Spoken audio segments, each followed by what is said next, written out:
6 months from now, you won't recognize yourself, but only if you decide today. Not tomorrow, not next week, today. Because there is a moment in every life where excuses stop sounding believable, even to you. A quiet moment. No music, no audience, just truth. The truth that you've known what to do for a long time. And the truth that you haven't done it. That moment is now. This is where the story either changes or repeats, where you either draw a line or keep drifting. You've explained enough. You've justified enough. You've waited long enough. There comes a point where explanations turn into chains, and if you're honest, you already know the cost of staying the same. Inaction is not neutral, it is expensive, it costs confidence, it costs momentum, it costs self-respect. Every day you delay, the life you want moves further away, not because it's impossible, but because you didn't meet it halfway. Regret doesn't arrive loudly. It arrives quietly, disguised as comfort, routine, and I'll do it later. Later is the most dangerous word you know. You don't need perfect conditions. They don't exist. You don't need to feel ready. Ready is a feeling and feelings lie. You don't need permission.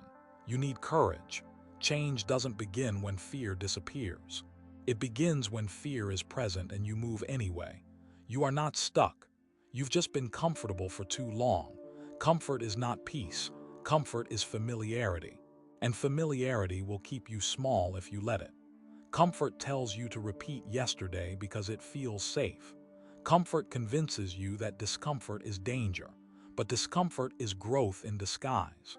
Every version of you that you admire required a season of unease. Comfort is the enemy that smiles at you. The routine you protect is the same routine that's holding you back. Same mornings, same conversations, same habits, same results, and then you wonder why nothing changes. Change doesn't happen by thinking differently alone.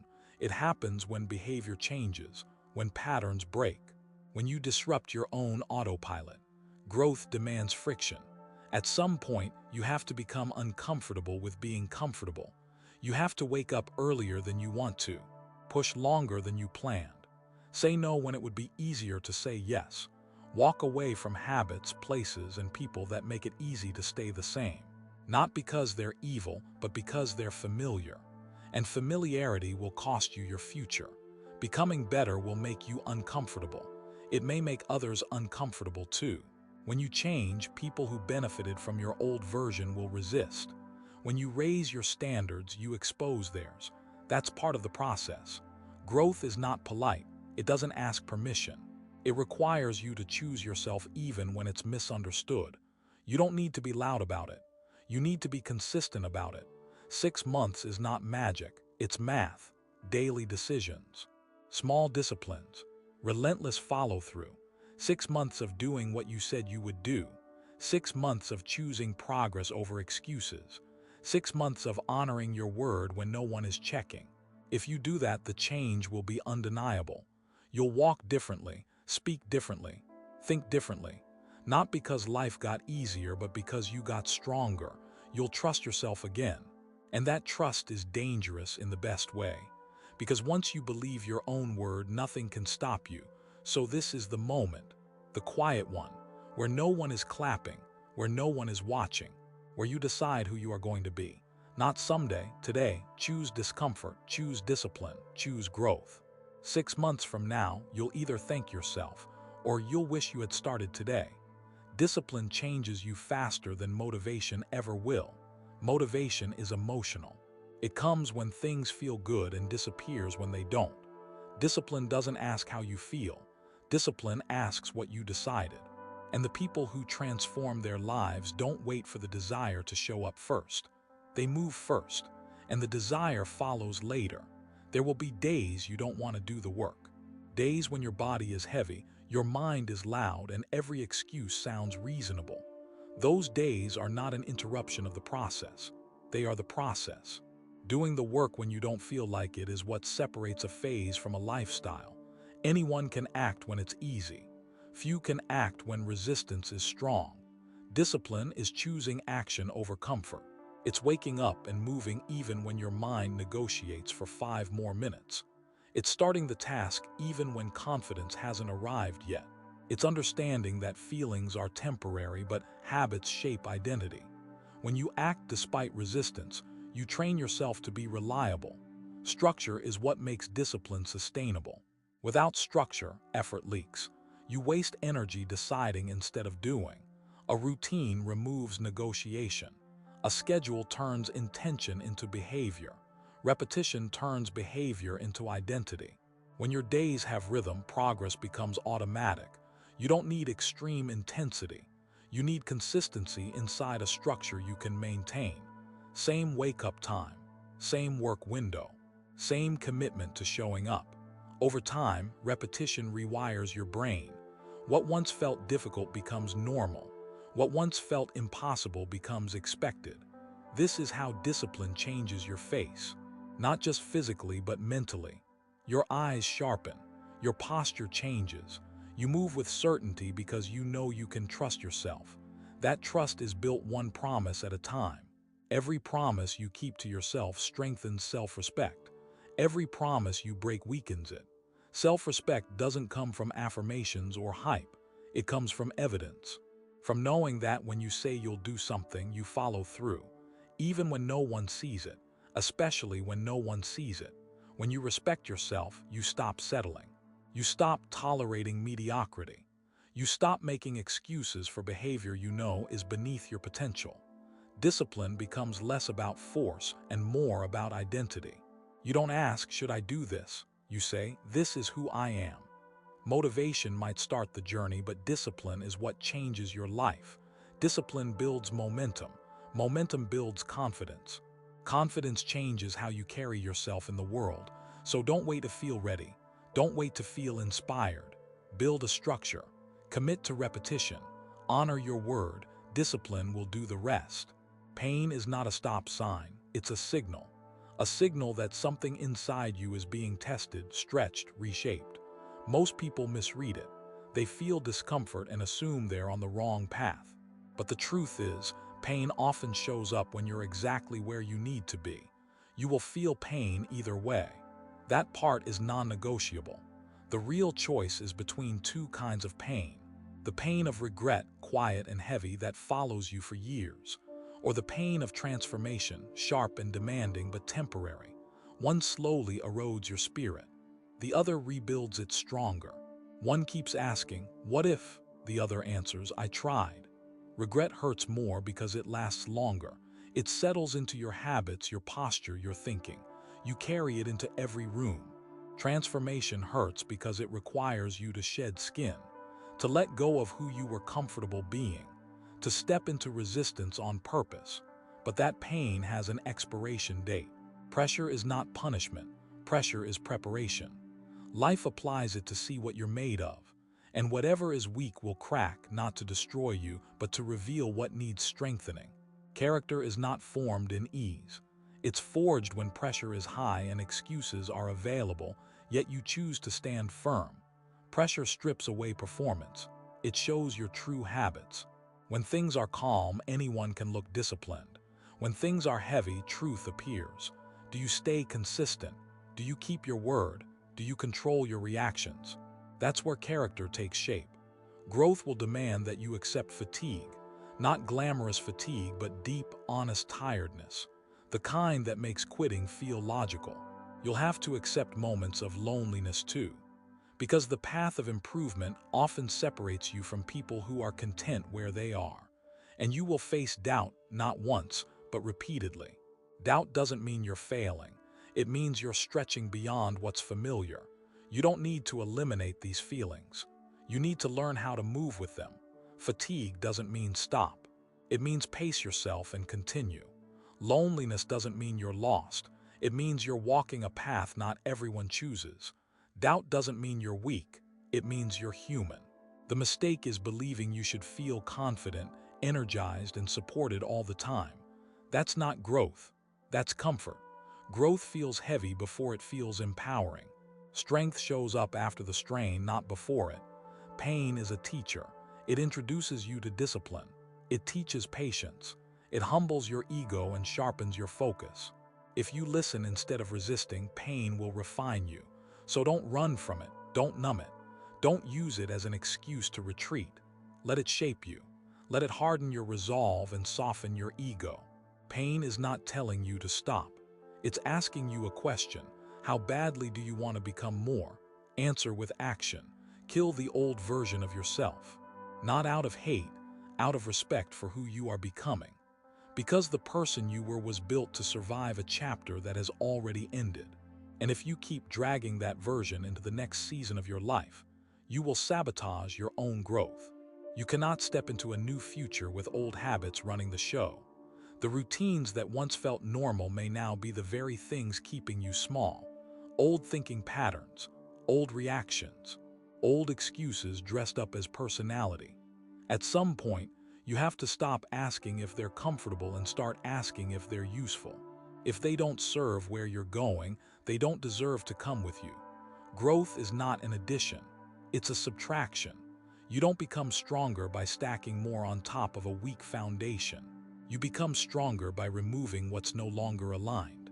That requires honesty, brutal honesty, the kind where you admit that some habits aren't just who you are, they're who you settled into. And settling is a quiet form of quitting. The hardest part of transformation is the sacrifice, not the work, the letting go. Letting go of behaviors that feel familiar. Letting go of identities that once protected you. Letting go of stories where you were the victim instead of the architect. The past will try to convince you it deserves loyalty, but the future demands commitment. You cannot protect both. Every serious upgrade in life requires a funeral, a moment where you say goodbye to what kept you comfortable but limited. The discipline you want will never coexist with the habits you refuse to release. The confidence you want will never grow in the same soil as self-betrayal. Something has to die so something stronger can live. And this isn't dramatic, it's deliberate. You don't need to announce it. You don't need permission. You make the decision quietly, and then you live it out loudly through your actions. You stop doing what no longer serves. You stop thinking in ways that weaken you. You stop feeding versions of yourself that belong to a chapter you've outgrown. There will be resistance. Your mind will reach for the old patterns under stress. That's normal, but awareness is power. Each time you choose differently, you weaken the old identity and strengthen the new one. Identity is not who you say you are. It's what you repeat. Letting go will feel like loss before it feels like freedom. You may grieve who you used to be. That's okay. It means you're evolving, but don't confuse nostalgia with alignment. The past may be familiar, but it's not where you're going. Say goodbye with clarity, not bitterness, not regret, gratitude and finality. Thank the old version for getting you here, then release it. Because the next version of you requires space, and you can't become who you're meant to be while protecting who you no longer need to be. Small daily actions create irreversible change. Not overnight, not dramatically, but quietly, relentlessly, and permanently. People underestimate small steps because they don't feel powerful in the moment. They feel insignificant, easy to skip, easy to delay. But that's exactly why they work and why they separate those who change from those who stay the same. The power is in accumulation. A 1% improvement doesn't impress anyone today, but over time it compounds. 1% stronger, 1% more disciplined, 1% more focused. That growth stacks. What looks like nothing in a week becomes undeniable in a year. Compounding is ruthless. It works for you or against you. Small positive actions build momentum. Small negative ones build decay. Either way, the math is always running. Most people sabotage themselves not with massive mistakes, but with tiny lapses repeated daily. Skipped commitments, broken promises, comfort choices justified as rest. Over time, those choices form a pattern, and patterns become identity. The same is true in the opposite direction. Small acts of discipline repeated daily rewire who you are. Consistency beats intensity every time. Sharp bursts of effort feel productive, but they fade. They rely on emotion. Consistency relies on decision. It's choosing to show up even when the energy is low and the results are invisible. It's understanding that progress doesn't need to be loud to be real. You don't need to change everything at once. That approach rarely lasts. You need to change something and protect it fiercely. One habit, one routine, one non-negotiable, then you build on it. Step by step, day by day. That's how momentum is created without burnout. As these small actions repeat, something deeper shifts. You stop forcing change and start becoming it. Behavior shapes identity. You don't run because you want to be disciplined. You run because you are disciplined. You don't work because you're trying to improve. You work because that's who you are now. Identity is the real prize. Once your identity changes, going back becomes difficult. You feel off when you skip what you used to avoid. Discipline becomes normal. Excuses feel foreign. You don't rely on motivation because your standards have changed. This is what makes the change irreversible. People think transformation requires dramatic moments. It doesn't. It requires quiet consistency. It requires honoring small commitments when no one is watching. It requires patience to trust a process that doesn't reward you immediately. But one day, the accumulation reveals itself. In your confidence, in your focus, in your self-respect. And by then, the old version of you no longer fits. Small daily actions don't just change your results, they change who you are. And once you become someone new, there's no going back. Work in silence. Let the results make the noise. Because the moment you start chasing approval, you give your power away. Applause is addictive. It feels good, but it weakens you if you depend on it. The strongest work is done when no one is watching, when no one is cheering, when there's no immediate reward except the knowledge that you showed up. External validation is unstable. One day they praise you, the next day they forget you. If your effort depends on attention, your consistency will collapse the moment the attention disappears. Freedom begins when you stop needing to be seen to be effective, when your standard becomes internal, not external. Real progress happens in the process, in repetition, in refinement, in showing up day after day without announcement. The process doesn't care about your ego, it cares about your discipline. It asks if you're willing to do the work even when there's nothing to post, nothing to celebrate, nothing to prove. When you focus on applause, you rush, you perform, you cut corners to look good instead of getting good. But when you focus on the process, you slow down just enough to build something solid, something real. Mastery is quiet. It grows in isolation and reveals itself later. Silence builds resilience. When you don't rely on praise, you become steady. Wins don't inflate you. Losses don't destroy you. You learn to regulate yourself, to stay grounded, to keep moving regardless of reaction. That inner stability becomes your advantage because life will test you with both success and failure. The ability to continue without recognition is rare, and rare abilities create rare outcomes. Anyone can work hard when they're celebrated. Few can work hard when they're ignored. But those who can don't stay ignored forever. Working in silence also protects your energy. Fewer explanations, fewer opinions, less noise. You move with clarity. You listen to your own standards instead of everyone else's expectations. That clarity sharpens your execution. Let people misunderstand you. Let them underestimate you. Let them doubt you. None of that stops progress unless you let it inside. The work doesn't need an audience. It needs commitment. One day, the results will speak. And when they do, they won't need an introduction. Until then, stay quiet, stay focused, stay disciplined, work in silence. Let the noise come later. Your environment is never neutral. It is either lifting you up or slowly holding you down. Even when you think you're strong enough to rise above it, your surroundings are shaping your thoughts, your habits, and your standards every single day. You don't rise to your potential by accident. You rise to the level of what you tolerate around you. If you want to grow, you have to clean your environment. That doesn't start with blaming people. It starts with honesty.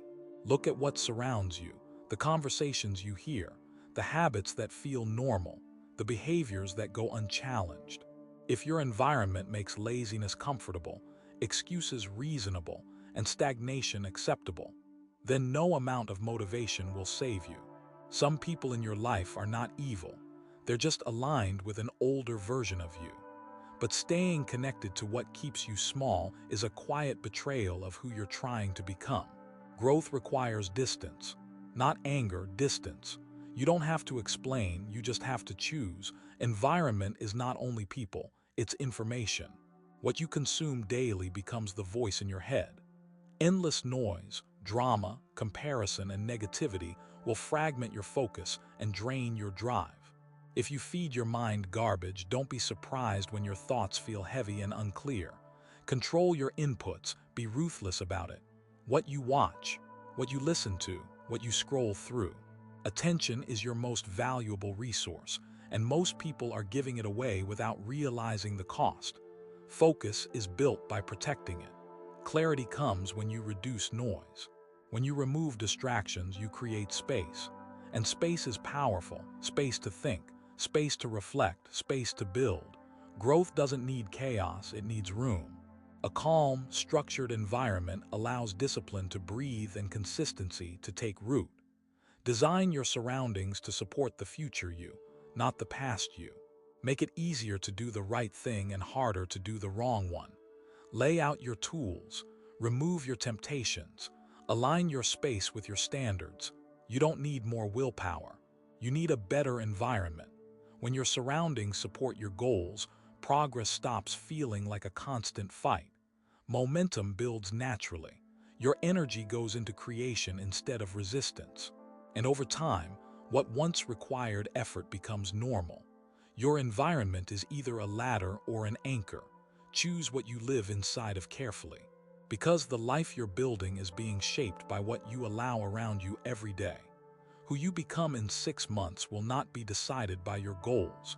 It will be decided by your character, by the choices you make when no one is watching, by the standards you hold when there's no reward attached, by the habits you repeat when it would be easier to take the shortcut. Character is revealed in private. It's easy to look disciplined when eyes are on you. It's easy to speak about values when there's applause, but real character shows up in silence. In the moment where you could cut the corner and no one would know. In the moment where doing the right thing costs you comfort. Those moments don't feel heroic, but they shape everything. Integrity is not a performance. It's a habit. Every time you choose what's right over what's convenient, you strengthen something inside you. You train yourself to move with principle instead of impulse. Convenience will always offer itself as a solution. It's fast, it's tempting, and it always comes with a hidden cost. The cost is trust in yourself. Doing the right thing consistently builds a reputation with the only person who truly matters, you. When you know you can trust yourself, your confidence changes. You don't need hype. You don't need validation. You don't need reassurance. You move with certainty because your past behavior supports your belief in yourself. Self-trust becomes your new standard. And once that standard is set, mediocrity starts to feel uncomfortable. That's when real change accelerates. Now here's the challenge. 6 months. No compromises. Not 6 months of talking. Not 6 months of planning. 6 months of execution. 6 months where you stop negotiating with weakness. 6 months where you don't lower the bar to match your mood. 6 months where you do what needs to be done whether it's convenient or not. This is not about perfection. It's about consistency without excuses. Every decision you make from this point forward is either helping or hurting the future version of you. Every early morning, every disciplined choice, every time you say no to what feels good now so you can say yes to what matters later, that future version is watching. And one day, they will look back. They will either be grateful you stood firm when it was hard, or they will wonder why you kept choosing comfort when you knew better. That conversation is coming. You don't get to skip it. You only get to decide how it sounds. So don't promise anything. Promises are cheap. Prove it. Prove it when you're tired. Prove it when you're alone. Prove it when no one expects it from you. Become so disciplined, so grounded, so consistent that people don't recognize the person you used to be. Not because you announced your change, but because your actions made it undeniable. 6 months from now, let your character speak for you.